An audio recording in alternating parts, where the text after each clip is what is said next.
A bit of a bigger video this time. This is every single Sherman tank I own. All around the same scale, most of them Cobi. One is just a regular die-cast model. And I'm going to compare them all. Let's start with the first Cobi tank I actually ever bought, which is this Sherman. Get the rest out of the way. Of course, as you know, I put Girls and Panzer figures in every applicable tank I have. So this is my version of K. It does not like to focus up close for some reason. And, you know, the fire pieces, they don't come with it. This is just a regular M4 Sherman. It did have the modified cast turret, but I basically flipped it upside down. I modified it a bit to change the turret shape to make it a regular M4. And this is one of the old Cobi tanks, which basically the way they were built back in the day, if you don't know, if you're just getting into them, is you basically built a brick and then you put a skin that looked like a tank on top of the brick. I can literally separate most of what's the tank is recognized. Most of what is recognizable as a tank from just this black brick.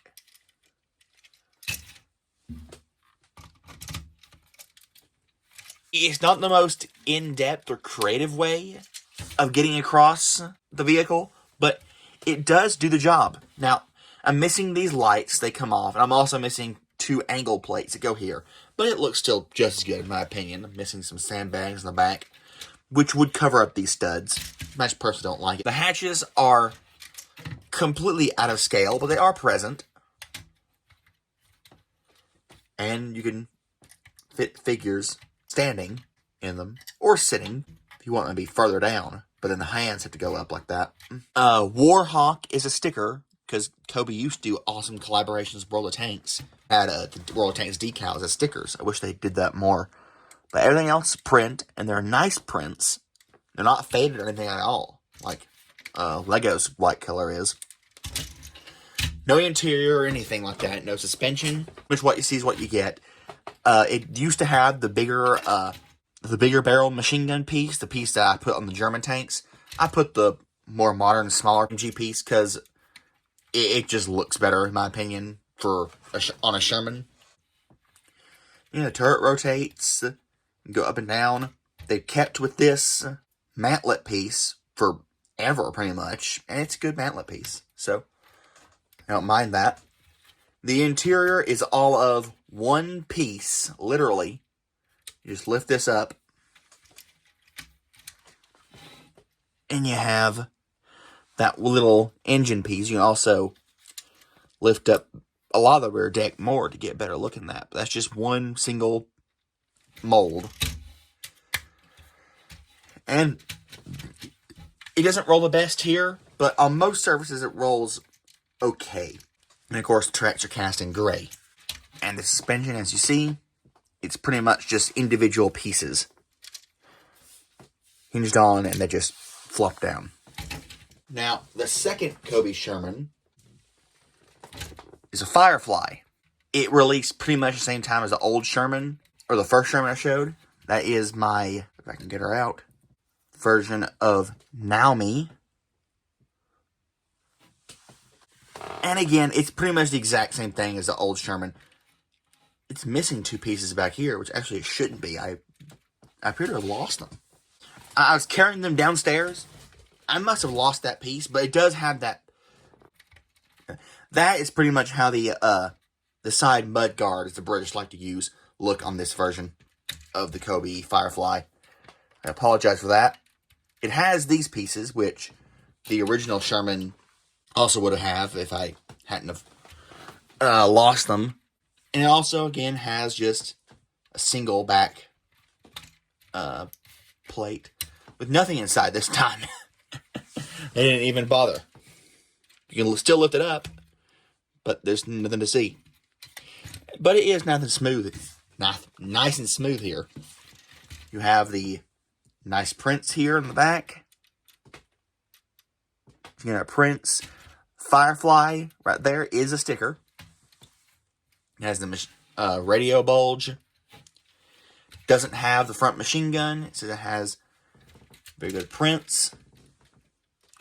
And it has the hatch. Which again, is out of scale, but still opens. You can put a figure in there. And the end of the muzzle brake, for some reason, they just like to cast the muzzle brake pieces in black. Again, for the same reason they they made most of the hull black back in the day. They just didn't really have a reason because it was just easier for them. It's still a good tank. The tracks are black now, which is an improvement. But there's not really, I'm not going into much detail on this because it's not much different than the first Cobi Sherman. Now here is where we get into the actual upgrades. This is officially the Cobi M4A3 E8, but it's the way it's modeled, we can tell it's supposed to be Fury. It is the Cobi Fury. The retail version of this model has a slightly different muzzle brake, but I changed it because I think it looked dumb. It's something I've learned. This is a regular, clear radar dish piece, but if you look on photos of large cannons or even some rifles firing, you'll see that there is sort of a pattern with the blast, which is in line with the rifling of the barrel. So, I found this micro-scale TIE Fighter windshield piece. And that, if you actually attach it like I attached the other clear piece, since Lego's white printing is notorious for being kind of semi-transparent, that gives an actual really good smoky look. So if you have any of these pieces, they actually work really well for your tanks. Here's where we see Cobi's new style of building take hold. Or a lot more focus on getting the details of the tank right, instead of just the general, oh, yeah, that's recognizable as a tank sort of vibe, like they had in the past. So, now the hull is completely the same color throughout. You don't build a skin anymore, you start building the tank from the beginning. The suspension is built up very nicely. They have a new idler piece. And what's most interesting is I completely changed the way they build the hull, which it actually doesn't exclude either Cobi Sherman from looking good, because Sherman's had different size hulls and they had different shaped hulls. Some were cast, some were welded, some were both. But as you see in the old Sherman, it is simple plate on top of brick on top of plate construction, and the slopes are just, it's all regular. You start from here and you build up. Here, I'll take off this to show you. The front half is regular construction, but the back half is actually built upside down, and it's angled. It's angled down. See that seam there? That piece right there is actually what locks it in place, a lot of it. So you take off this, you have that bar, and that allows this whole assembly to shift, which means this can lift, and that is all. Is it not built upside down? I thought it was. No, it's not. It's got some smooth plates that are put on upside down. But, so you build it, you attach it like that, and then it just rests. So, it has the same slope pieces right there used as on the old Sherman, but where on the old Sherman, the slopes are on top, here, the slopes are on the bottom, and it's the whole back assembly that angles down. Which is really interesting and creative. I like it. It adds a lot. It allows you to have a lot more detail on the back, because you have actually a flat surface to build on instead of just the plain angled slopes, which you can't. If you want to, you can remove most of the accoutrement to make it look more bare bones like the old Sherman. It just has so much stuff. It has these nice bundles of log pieces. Hammer piece, which is not a piece, but two piece. A handle and the head. Spare tracks in the front. glow-in-the-dark headlight pieces. Spare tracks have to come off. This time it actually came out of the box with the smaller machine gun piece. The hatches are a lot better sized, and the turret is sculpted in such a way that you can rotate the turret freely, and it just barely clears the hatches, but the turret's still able to rotate freely. And you can lift the hatches up. They are only 1x2 slots, so you basically have to just slot a figure down in there. And then, of course, their hands can't go down, and you can't rotate the turret. Again, Cobi still has scaling issues, but, you know, to make it work, to get all of the tiny, correct, proper proportions and sizes, with this, you either need to downscale the pieces by half size or upscale a tank by half size and have, you know, with these size pieces, and have double scale minifigures too. You have a machine gun up here. You have a big machine gun up here in the back. Another pintle mount for a machine gun here at the rear. Mounts here, mounts here. This nice tube or hose goes around, and it has attachment points to hang the helmets and a sandbag. They have this new mold for a USGI helmet, which has the webbing on it. That's very deluxe. And overall, just the modern Cobi sets, you can tell they use a lot more specialized and a lot smaller pieces to get the correct shapes, as opposed to just very large standard. Pretty much, Cobi pretty much started out with what Lego had in their parts inventory at the beginning, with some exceptions, of course. The hatch is very interesting. It is a top hatch, but it's not mated to a bottom hatch piece. It's just attached to this regular hinge piece on its side, and the hole for the hatch is built up with a plate and this sloped brick, I guess. Not full brick size, but it's not really a plate either. Cheese wedge, sloped cheese wedge. The loader's hatch is modeled here, but it can't open or do anything. Sandbag again, some accoutrement in the back, lifting eyes, and for the first time, you have a hatch at the back you can open up that reveals actual engine detail, which is really cool. It's built in there. You can't really take it out. There's not much, but it's better than nothing. It's better than that one single plate or brick they had. You have rear taillights. These, as I showed you earlier, these rear mud guards are locked in place. They can't move. Nice prints here at the back.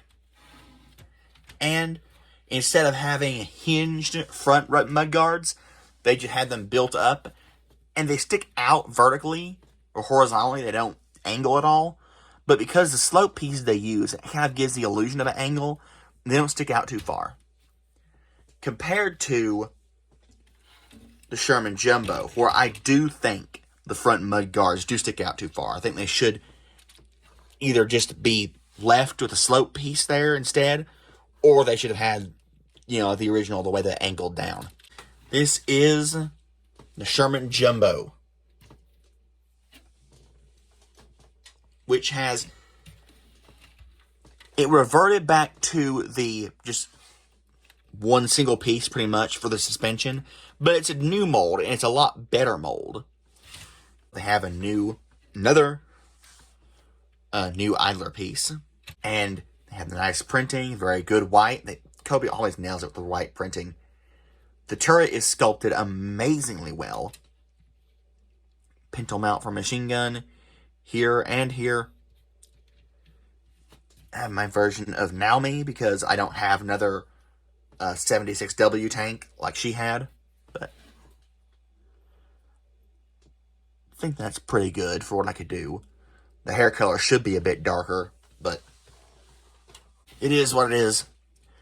This hose doesn't go all the way around, but it simulates it. So by being one hose, it goes from the front to the side, then another hose attaching from the back, or from the side all the way to the back. Has nice detail with spare track links attached to this chain piece. A lot of accoutrement I can't identify. Sandbag, jerry can. The suggestion of some sort of detail there with a print. And again, an engine hatch piece, or a built-up engine with the hatches, which compared to the Fury, because I'm just going to call it Fury, it isn't an identical build, but it is a very close build. Also compared with the Fury, it shares the same style of built-up, then angled rear engine deck section, which is clamped in a different manner this time, actually. It's much more difficult to get that lined up precisely and put in. Not when you're building it, but if you break it and have to rebuild it, that's a bit of a pain. Again, no interior, really. Has a travel lock for the gun, which is, again, a different build than Fury's travel lock. But I think they're both good. None of them actually lock into the barrel because, again, with sizing and such, if you had an actual sized clip that would lock into these barrels, it would just look ridiculous. The whole machine gun is just mounted in place using a snot brick, and it doesn't move, flex, or rotate, or go up and down, or anything whatsoever. The hatches are, again, correctly scaled. They get out of the way, and they are now 2x2 sized holes, so you can sit a figure down instead of standing them. But you also, there's a ledge where you can sit them.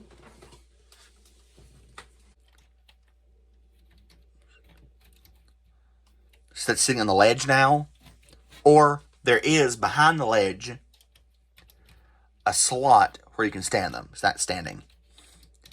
Again, neither is really the best, but...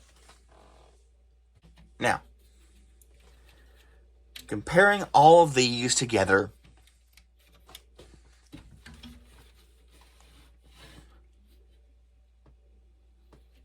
the two new ones versus the two old ones. The two old ones are definitely aged. I still like them because, again, there are so many variants of Sherman that I think they look well together, that they fit. If you don't need to throw away or retire your older Cobi Shermans when you buy the new Cobi Shermans, because they still fit in. But let's compare all of them to what a normal person would probably buy. This. It is slightly smaller, but it costs half as much. It costs like $35. Which, actually, these, that's another important point. Price. When this one, the Firefly, came out, they were around $40, which I think was a fair price.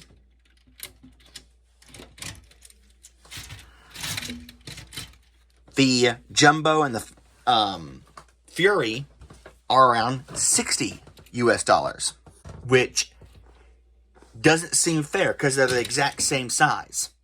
But there is a lot more plates and smaller and modified pieces used to make these modern Cobi Shermans compared to the old ones. The price increase, it just, even without inflation, I think is justified.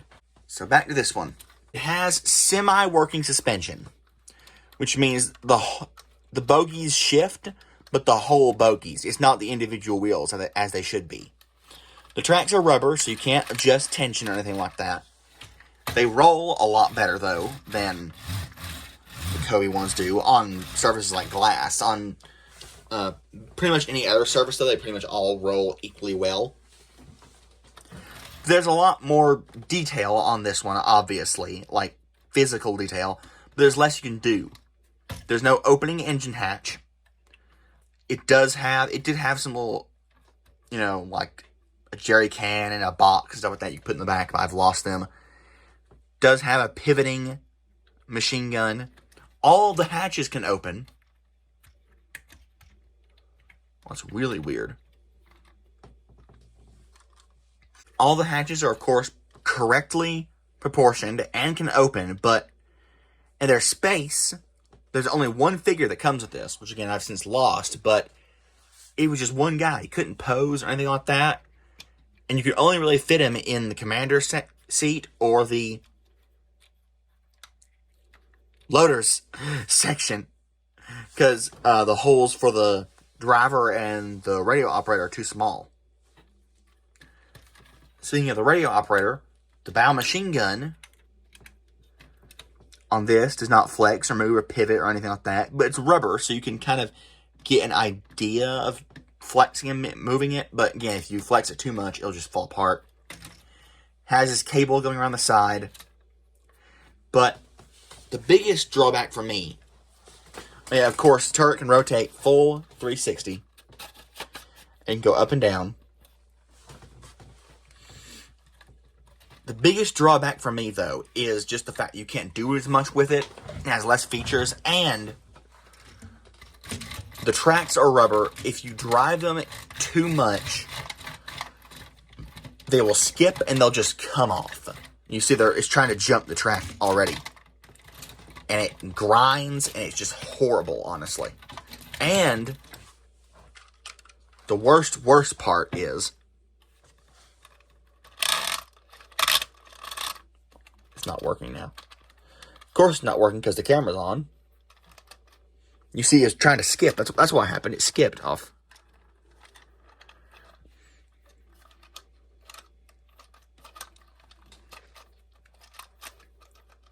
See there? They're joined. See, the tracks come off super easily, and the tracks are joined through a pin connecting the drive wheels. Just the drive sprockets. Everything else is independent. So I don't know why they decided to connect the drive sprocket. But because of that, it can't steer and it can't neutral turn. Unlike the Cobi ones, which have full and independent track movement, where you move one, rolls freely, it doesn't skip off. And you can move one forward, move one back, and you can do whatever. And it will kind of neutral turn if you have it on a better surface. Let me see if I can use my hand here to demonstrate that.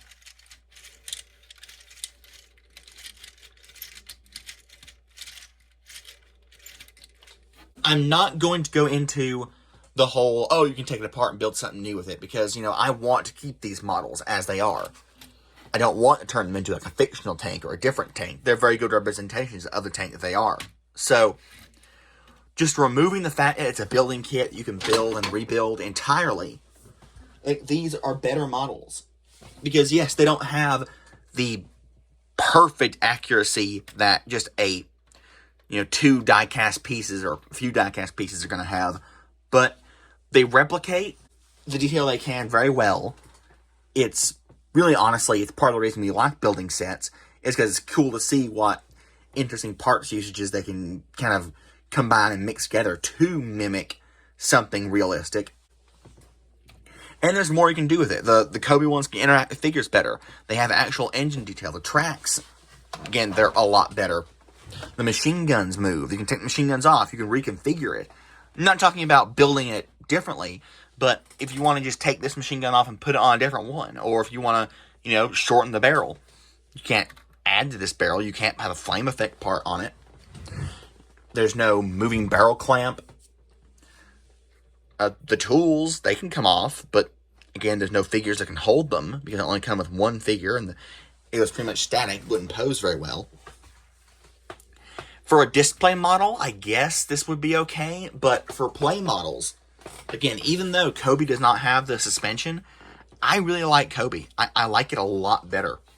And I think really more collectors should consider Cobi, because I've built scale models before, and like the interior detail that Cobi is putting into their modern tanks, especially the modern Tiger, not the 1/12 Tiger, which, gosh, please subscribe just so I can get that. I'll review it for you. I want that. But, not just the 1/12 Tiger, but the newest Tiger, which is pretty much a downscaled version of the 1/12. It has a freaking rotating and, interconnected turret basket. No scale model tank has a turret basket. No scale model tank has an engine. It's just the hull is just a plastic shell you clamshell onto. Then you glue on the suspension.